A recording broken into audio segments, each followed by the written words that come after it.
Vamos a mostrarles a continuación de cómo queda. Véngase, mi reina.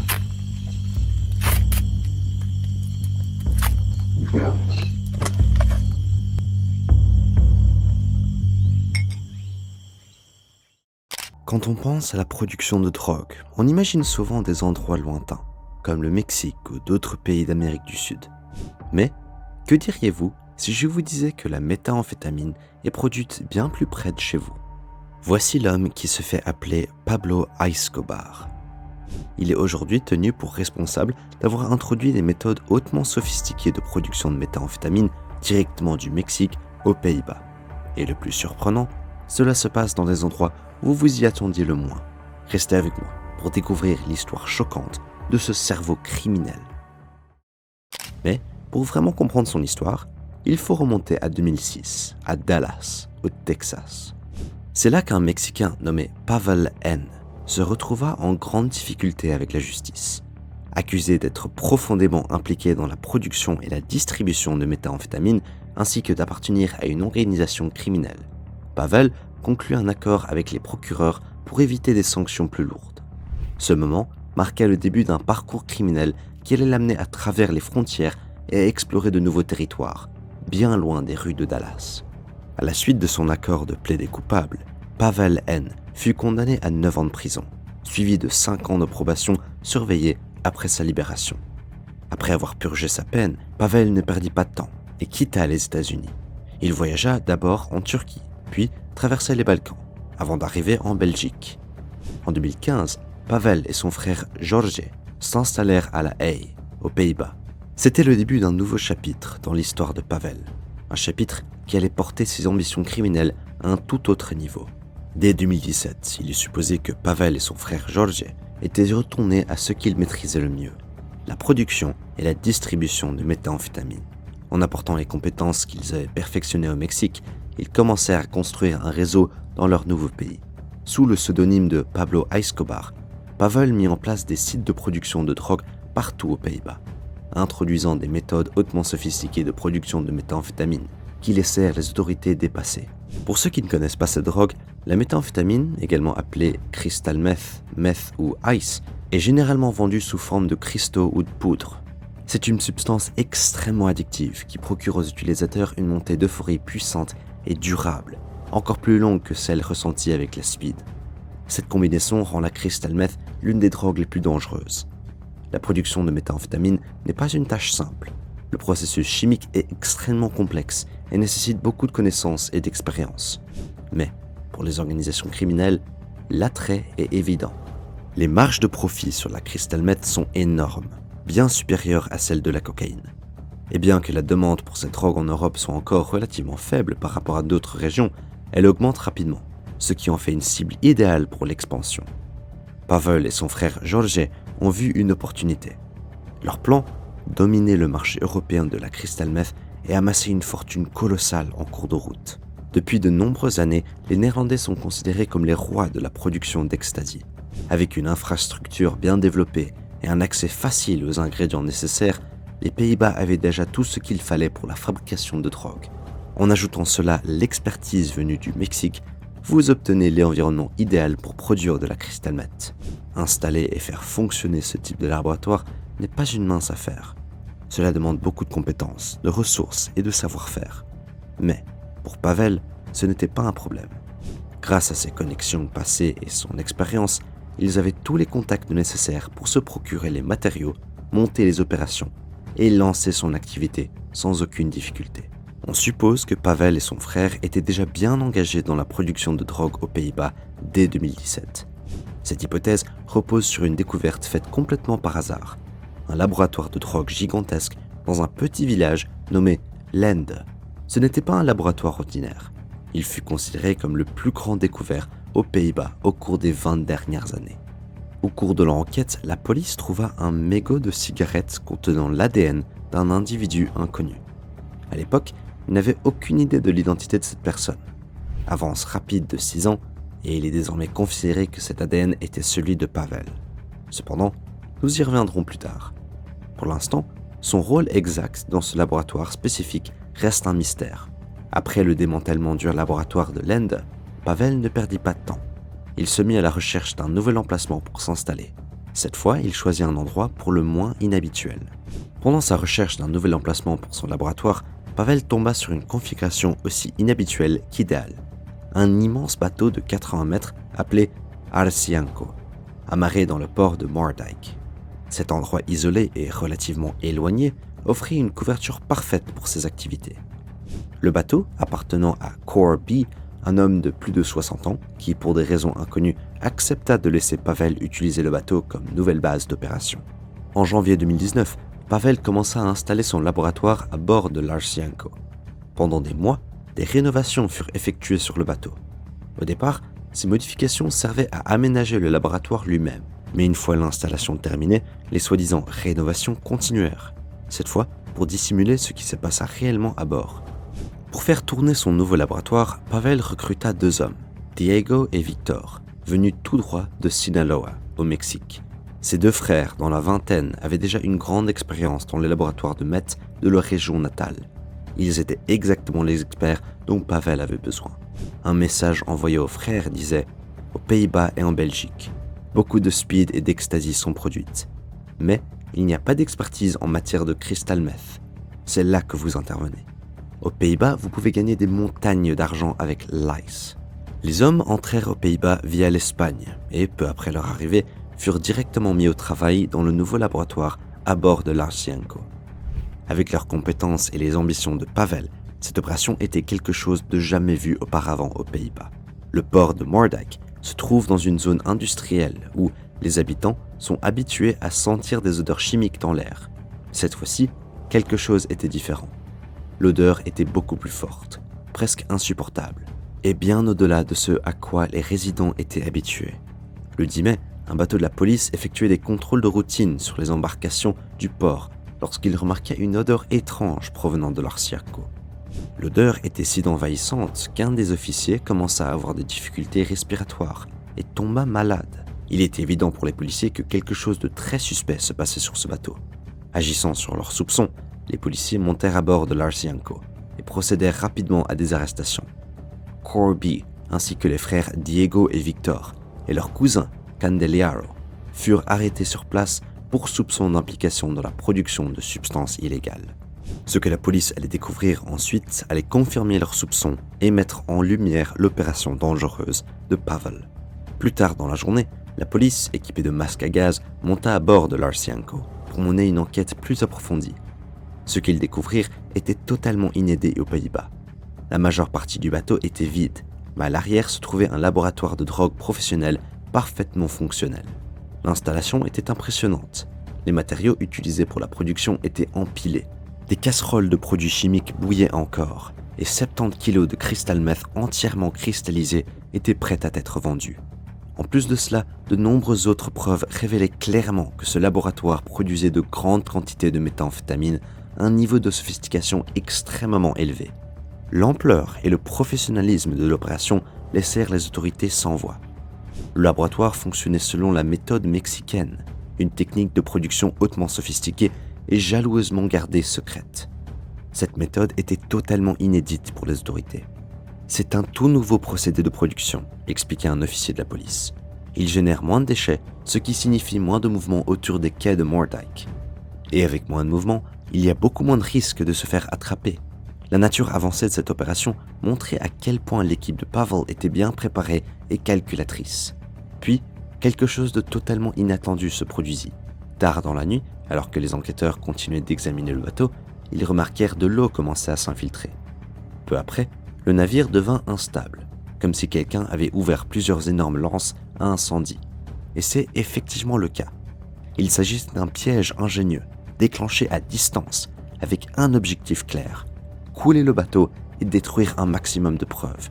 Les enquêteurs à bord attrapèrent rapidement leur matériel et quittèrent le bateau en train de couler dans la précipitation. Bien que le navire n'avait pas entièrement sombré, l'inondation détruisit une grande partie des preuves. Parmi les éléments récupérés, les 70 kilos de crystal meth découverts étaient estimés à environ 3 millions d'euros. Cependant, la police admit que ce n'était qu'une fraction de ce qui avait été produit. D'après la quantité de matériaux stockés retrouvés, ils estimèrent que le laboratoire avait déjà produit pour plus de 10 millions d'euros de meth. Une perte importante, mais un aperçu glaçant dans l'ampleur de l'opération de Pavel. Il reste flou si Pavel lui-même a déclenché le piège pour couler le bateau. Ce qui est certain en revanche, c'est que l'une de ses plus grandes ressources de revenus était désormais hors service. Malgré ce coup dur, Pavel réussit à échapper à la police et, fidèle à son habitude, ne s'attarda pas sur cette perte. Il retourna tout simplement à ce qu'il savait faire de mieux, monter un nouveau laboratoire et poursuivre ses activités illégales. Je vis la vida loca. Je suis Pavel. Je peux monter des labos où je veux. J'ai 3 labos en Hollande. Je suis le plus grand producteur d'ice en Europe. J'en ouvrirai 2 de plus dans 2 semaines. Ce message audacieux fut envoyé par Pavel sous son pseudonyme PGP, Pablo Escobar, le 20 avril 2020 à une personne se faisant appeler Dior Prada. Même après le démantèlement de son laboratoire à Moerdijk, Pavel ne perdit pas de temps. Il passa simplement à la prochaine étape et en construisit un autre. Cette fois-ci, il choisit une nouvelle localisation isolée, une ancienne écurie à Achterdremt. Ce nouveau laboratoire n'était qu'une étape de plus dans sa quête implacable pour dominer la production de cristal meth en Europe. La maison située à côté de l'écurie était habitée par un couple sexagénaire et leur fils. En apparence, tout semblait normal. Cependant, ce qu'ils ne savaient probablement pas, c'est que le TCI, ou Team Criminal Intelligence, avait découvert des informations intrigantes sur cette adresse. Ces informations provenaient de l'enquête en cours sur le laboratoire démantelé du bateau à Moerdijk. Tout comme le bateau, cette adresse était soupçonnée d'être liée à la production de drogues synthétiques. Agissant sur ces renseignements, les autorités décidèrent d'intervenir rapidement. Le 8 mai 2020, l'équipe DSI, Service d'intervention spéciale, hautement entraînée et lourdement armée, lança une descente sur la propriété, dévoilant les secrets cachés derrière cette façade tranquille. En entrant dans l'écurie, les enquêteurs furent accueillis par une scène chaotique, remplie de ressources et d'équipements pour la production de cristal meth. Bien que cela ressemblât à un désordre total au premier regard, il devint rapidement évident qu'il s'agissait d'une installation hautement professionnelle. Le laboratoire était conçu pour produire de grandes quantités de meth en utilisant la méthode mexicaine avancée et secrète. Il fallut des heures aux enquêteurs pour examiner et évaluer tout ce qu'ils avaient découvert. Au total, ils trouvèrent 1000 kilos de meth presque terminés, 15 kilos de liquide utilisé dans le processus de production et 2 kilos de produits finis. La valeur totale de cette découverte fut estimée à 10 millions d'euros. Cette saisie souligna encore une fois l'ampleur et la sophistication de l'opération de Pavel. Lors de la descente, 3 personnes furent arrêtées. Un Américain de 37 ans, un Mexicain de 29 ans et un Colombien de 19 ans. Étonnamment, les habitants de la maison ne furent pas placés en garde à vue. Un voisin exprima ses soupçons concernant la propriété. Ce n'étaient pas des gens ordinaires qui allaient là-bas. Je pense que tout le monde dans le quartier savait que quelque chose clochait. On voyait souvent des lumières allumées dans cette grange tard dans la nuit. Ensuite, des voitures arrivaient à des heures bizarres et on se disait « ce n'est pas normal, ils ne viennent sûrement pas pour boire un café ». Cette déclaration donna un aperçu d'un quartier qui, bien que méfiant, n'avait probablement pas saisi l'ampleur de ce qui se passait réellement. Selon les enquêteurs, il s'agissait d'un autre laboratoire mis en place et dirigé par Pavel. L'ampleur et le professionnalisme de l'opération ne laissaient aucun doute sur son implication. Après la descente, les médias néerlandais se sont enflammés, spéculant que les Pays-Bas risquaient d'être envahis par les cartels mexicains. Ils dressèrent un tableau sombre avertissant que le type de violence brutale observé au Mexique pourrait bientôt se produire sur le sol néerlandais. Compréhensiblement, cette idée faisait peur. Cependant, les enquêteurs furent rapides et précisaient qu'il n'y avait aucune preuve pour étayer ces informations. Bien qu'il soit vrai que de nombreux cuisiniers de laboratoires de drogue étaient mexicains, rien n'indiquait pour le moment que des cartels mexicains cherchaient à s'implanter aux Pays-Bas. Du moins, pas encore. Vous vous souvenez de l'audacieuse déclaration de Pavel dans ce message PGP « J'ai 3 labos en Hollande ». Alors, qu'en est-il des autres ? Jetons un œil à l'un d'eux. En 2019, un propriétaire nommé Eric R. fut approché par un homme se présentant comme une représentante espagnole d'un producteur télévisé Talpa. L'homme déclarait être intéressé par la location de la grange située à côté de la villa d'Eric pour un projet de tournage ultra secret. Pour rendre tout cela encore plus crédible, Eric fut même invité à signer un accord de confidentialité, NDA, l'interdisant de parler du mystérieux projet en cours. Flatté et curieux, Eric accepta de louer la grange. Cependant, le loyer serait payé en espèces, présenté comme une mesure nécessaire pour préserver la confidentialité du projet. Eric était loin d'imaginer à quoi il venait de s'engager. Au début, tout semblait aller pour le mieux, mais la situation ne tarda pas à prendre une tournure sombre. L'atmosphère autour de la grange d'Eric devint tendue et menaçante. Tout à coup, Eric eut l'interdiction formelle d'y mettre le pied et fut averti de garder le silence et de ne pas poser de questions. Les choses s'aggravèrent encore lorsque 2 hommes mexicains s'installèrent chez Eric, surveillant ses moindres faits et gestes 24 heures sur 24. Ils montrèrent à Eric des photos de sa famille pour appuyer leurs menaces et lui lancèrent un message glaçant. Qui parle, part. Ce qui semblait être un accord anodin s'était transformé en un véritable cauchemar. Pendant ce temps, dans la grange d'Eric, l'opération battait son plein. Pendant 8 mois, la production tourna à plein régime, fabriquant de la meth à grande échelle. Mais, comme tous les laboratoires de Pavel, celui-ci finit également par tomber. Le 24 mai 2020, la police fit une descente dans la villa et la grange après avoir reçu un tuyau anonyme. Ce qu'ils découvrirent était un autre laboratoire de meth sophistiqué. Cependant, les choses ne se déroulèrent pas tout à fait comme prévu. La seule personne qu'ils réussirent à arrêter fut Eric lui-même. Les images aériennes montrèrent une scène surréaliste. Eric, menotté et les yeux bandés, assis sur une chaise devant sa villa, surveillé par un agent de force spéciale. Quant aux cuisiniers mexicains, ils étaient introuvables, s'étant évaporés avant la descente. Eric a toujours plaidé son innocence, affirmant qu'il était retenu en otage dans sa propre maison et forcé de coopérer contre son gré. Mais les messages interceptés sur PGP racontent une toute autre histoire. Surnommé Farmer par ceux impliqués dans le laboratoire, Eric était souvent mentionné dans leurs discussions.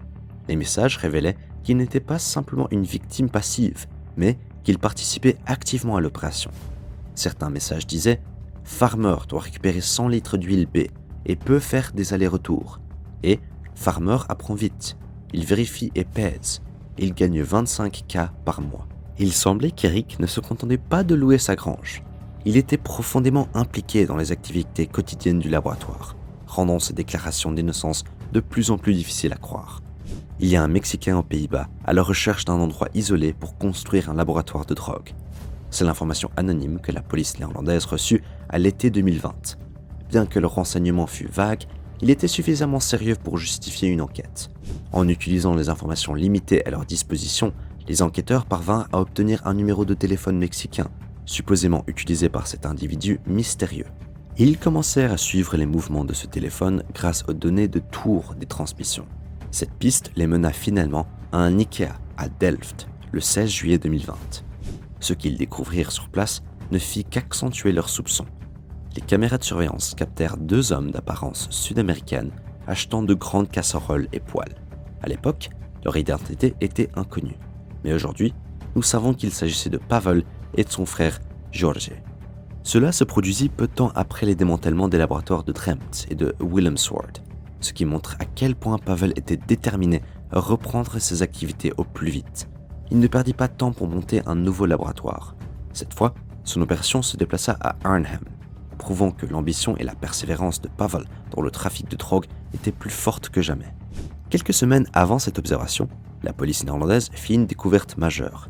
Elle accéda au service de messagerie cryptée EncroChat, une plateforme utilisée par des criminels qui pensaient pouvoir communiquer librement et anonymement sous leur pseudonyme inventé.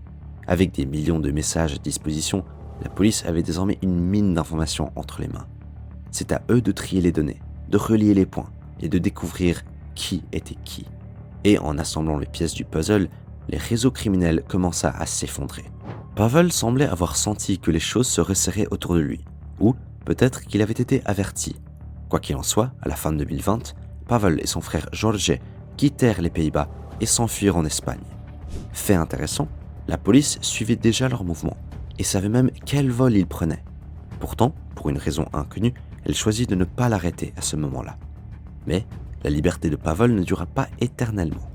En septembre 2021, il fut finalement arrêté lors d'un contrôle routier en Espagne. Cependant, son frère Jorge était introuvable. À ce jour, la localisation reste un mystère. Après son arrestation à Barcelone, Pavel fut extradé vers les Pays-Bas le 17 septembre 2021. Les procureurs néerlandais étaient déterminés à le faire enfermer pour très longtemps. Le 20 septembre 2023, devant le tribunal d'Oost-Brabant, les procureurs présentèrent leur dossier contre Pavel. Ils l'accusaient d'avoir joué un rôle de leader dans la production et la distribution à grande échelle de méthamphétamine, d'avoir participé directement à l'installation d'au moins 5 laboratoires et de blanchiment important de sommes d'argent. Pour ces crimes, ils réclamèrent la peine maximale, 16 ans de prison. Compte tenu du rôle de ce prévenu en tant que leader de l'organisation criminelle, de son implication dans 4 laboratoires, de l'exportation de méthamphétamine en Allemagne, ainsi que de la lourde condamnation antérieure aux États-Unis, seule la peine maximale prévue par la loi est appropriée dans ce cas, a déclaré un porte-parole aux médias après l'audience. Cette déclaration souligna la gravité des actes de Pavel et le poids de son passé criminel, ne laissant aucun doute sur la raison pour laquelle les procureurs réclamaient la peine la plus sévère possible. Le 29 novembre, le verdict final tomba. Les juges suivirent en grande partie la réquisition du parquet déclarant Pavel coupable d'avoir fourni des connaissances, des compétences et de la main-d'œuvre pour 4 laboratoires de méthamphétamine. Cependant, ils jugèrent que son implication dans un 5e laboratoire à Arnhem n'était pas prouvée. En conséquence, le tribunal l'a condamné à 14 ans et 10 mois de prison, légèrement moins que les 16 ans initialement demandés par les procureurs. Bien que ce ne fût pas la peine maximale, cela resta une sentence significative pour l'un des producteurs de crystal meth les plus notoires d'Europe. Le laboratoire à Arnhem, mentionné par le tribunal, fut perquisitionné par une unité des forces spéciales lourdement armée le 9 avril 2021. C'était encore une installation professionnelle destinée à la production de meth à grande échelle.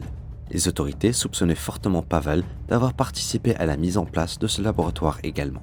Cependant, malgré leurs efforts, les procureurs ne disposaient pas de preuves suffisantes pour l'inculper pour son implication. Ce laboratoire resta ainsi l'un des rares éléments de l'empire criminel de Pavel à échapper à la justice. Malgré la décision du tribunal concernant le laboratoire d'Arnhem, Pavel a tout de même écopé d'une peine assez lourde. Pendant tout le procès, il a affirmé que son rôle se limitait à celui d'intermédiaire, mettant en relation des cuisiniers mexicains avec des Néerlandais intéressés par la production de méthamphétamine. Et rien de plus. On ne sait pas encore si Pavel fera appel. Bien que sa peine puisse être réduite, il y a également un risque qu'elle soit prolongée. Est-il prêt à prendre ce risque ? Seul le temps le dira. Pendant ce temps, son frère George reste en fuite, continuant d'échapper aux autorités et laissant une autre question sans réponse dans cette affaire tentaculaire.